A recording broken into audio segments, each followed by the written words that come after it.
Donc là, on va faire un nouvel exercice pour voir comment responsabiliser nos enfants.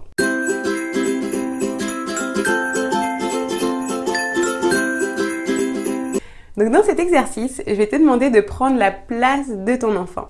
Et pour l'exercice, on va prendre l'exemple du sujet qui peut être un petit peu touchy, des devoirs. Donc pour chaque cas, je vais d'abord te donner une phrase où soit je vais faire à ta place ou soit je vais chercher à te donner une carotte pour que tu fasses tes devoirs. Et juste après, pour la même situation, en fait, je te redonnerai une autre phrase où là, je vais chercher à te responsabiliser. Et dans les deux cas, j'aimerais vraiment que tu te mettes à la place de ton enfant et que tu te demandes, voilà, ce que tu penses, ce que tu ressens et ce que tu décides en fonction de ce que je dis. C'est parti ? J'y crois pas, t'as encore procrastiné. Mais qu'est-ce que tu vas devenir ? Bon. Ok, cette fois, je le fais, mais la prochaine fois, t'assumes les conséquences, ok ? J'ai confiance en toi. Je suis sûre que tu vas trouver exactement ce dont tu as besoin. Je sais que quand quelque chose est important pour toi, tu trouves exactement comment faire, quelle solution adopter. C'est pas possible.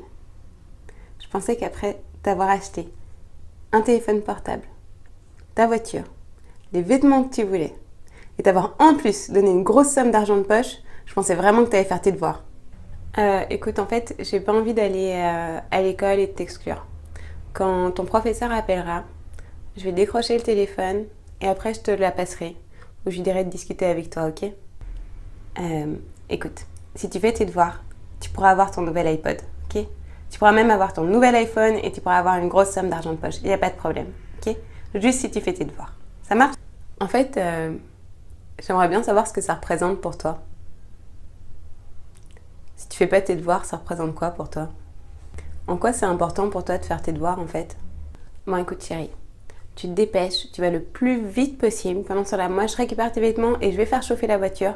Comme ça quand tu vas à l'école, tu seras bien au chaud et il n'y aura pas de problème, ok ? Bah, en fait je veux bien t'accompagner à la bibliothèque, il n'y a pas de problème, mais tant que c'est prévu à l'avance. J'ai juste besoin d'être prévenue à l'avance. J'ai pas du tout envie de le faire en dernière minute comme ça. Non, ça me convient pas. Une prochaine fois, tu me préviendras à l'avance, ok ? Et si tu as besoin d'aide pour tes devoirs, moi je veux bien t'aider, mais juste j'ai besoin d'être prévenue à l'avance. Ça marche ? Je comprends pas. Je t'ai laissé ne pas faire les tâches ménagères. Je t'ai réveillé tôt. Je t'ai conduit partout là où tu le voulais, pour te faire gagner du temps. J'ai même préparé ton repas. Alors comment c'est possible ? Je suis désolée, mais en fait, je me sens trop affectée par ça pour l'instant. Ce qu'on peut faire, c'est le mettre à l'agenda du temps d'échange en famille. Comme ça, on pourra en parler quand je serai moins émotionnelle. Ok ? Ok. Bon. Je vais écrire un mot au professeur en lui disant que tu es malade aujourd'hui. Ça va ? Mais j'ai besoin que tu me promettes que tu rattrapes tout ce que tu vas manquer. Ok ? Mon chéri, tu sais, moi je suis dispo pour tes devoirs. Je suis dispo pour t'aider tous les mardis et tous les jeudis entre 7h et 8h. Et là, il n'y a pas de problème. Mais en revanche, je peux pas prendre de choses de dernière minute comme ça, là, je peux pas t'aider. Ça marche ? Ok, t'es puni. Tu perds tous tes privilèges. Plus de voiture, plus de télé, plus d'amis, jusqu'à ce que ce soit fini. J'aimerais bien que tu fasses des études supérieures. Mais je suis pas sûre que ce soit vraiment important pour toi.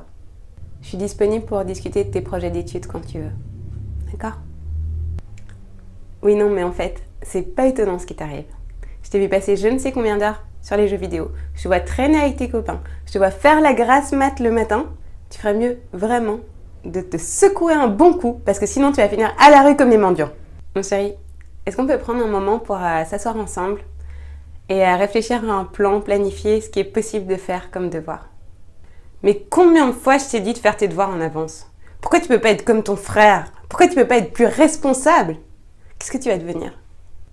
Je suis un peu affectée en fait par le fait que tu fasses pas tes devoirs. Parce que pour moi l'éducation c'est vraiment une valeur haute. Et je pense que ça pourrait t'apporter beaucoup dans la vie. J'aimerais vraiment que tu les fasses. Comment tu peux en arriver là ? Comment ça se fait que tu oublies toujours de faire tes devoirs et qu'ils ne sont jamais faits ? Tu peux me le dire ? T'es vraiment paresseux. Comment tu vois l'avenir en fait pour tes devoirs ? Je suis passée par là moi aussi. Tu voudrais que je te donne des conseils ? Si tu veux, on peut s'asseoir tous les deux et faire un petit brainstorming pour trouver des vraies solutions. Bon, mon chéri, en fait, je comprends pas pourquoi il y a des devoirs. Je sais pas pourquoi les professeurs demandent aux enfants de faire des devoirs. Je trouve ça complètement stupide et je sais que tu es déjà assez intelligent comme ça et que tu n'as pas besoin de les faire. Ok? Écoute, je vois que tu es un peu déçu d'avoir eu une mauvaise note. Mais t'inquiète pas. Grâce à ça, tu vas apprendre en fait. Et tu vas pouvoir mettre des actions en place pour pouvoir atteindre les notes que tu veux. Bon, ok. Je vais vite les faire pendant que tu t'habilles et que tu prends ton petit-déj. En revanche, je peux pas m'occuper de ton petit-déj. Ça marche?